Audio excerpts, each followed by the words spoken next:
Quarantine, lockdown जैसे ये शब्द फिर से दिमाग में घूमने लग गए हैं, कानों में बजने लग गए हैं, क्योंकि कोरोना ने फिर से अपनी वापसी का बिगुल बजा दिया है। जी हां, भारत में पिछले 48 घंटों में कोरोना की वजह से 21 लोगों की जान गई है। बेंगलोर में वैक्सीन के डोज लेने वाले एक मरीज की भी जान गई है।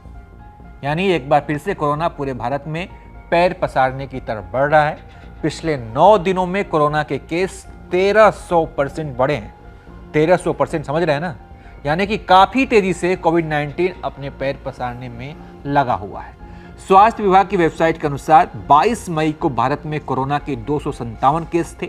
9 दिन में 1372% कोरोना के केस में बढ़ोतरी हुई। सबसे ज्यादा केरल में 1400 मरीज हैं, महाराष्ट्र में 485 और दिल्ली में 436 कोविड के एक्टिव केस हैं।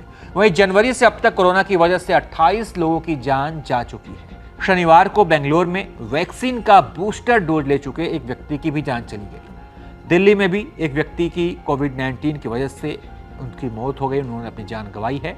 वहीं महाराष्ट्र और केरल में 7 लोगों ने अपनी जान गंवाई है।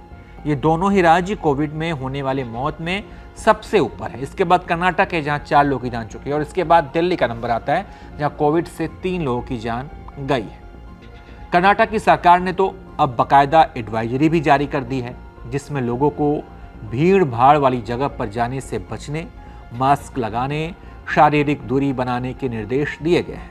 आपको बता दें कि भारत के अलग अलग राज्यों में कोरोना के मरीज लगातार मिल रहे हैं, और जो मिल रहे हैं उनकी संख्या भी लगातार बढ़ रही है। तो जिस तरीके से, जिस तेजी से कोरोना के मरीज बढ़ रहे हैं, ये चिंता की बात है। हो सकता है कि फिर से कोरोना पूरी दुनिया को अपनी चपेट पे ले ले। तो हमें भी खास सा ध्यान रखना होगा। मास्क लगाने, हाथ सैनिटाइज करने जैसी आदत अगर हम छोड़ चुके हैं, भूल गए हैं, तो हमें सावधान होने की ज़रूरत है। तो अपना और अपने परिजनों का ध्यान रखिए। बुखार और खांसी होने पर इसे हल्के में ना लीजिए, डॉक्टर से दिखाइए, उसके बाद ही कोई दवा लीजिए। तो इस पूरी खबर पर, इस पूरी रिपोर्ट पर, कोरोना के बढ़ते मामलों पर आप क्या सोचते हैं, आपकी क्या राय है, कमेंट कर बताइए, और देखते रहिए आप ABP live. For exclusive and insightful videos, subscribe to our new channel ABP Live Premium.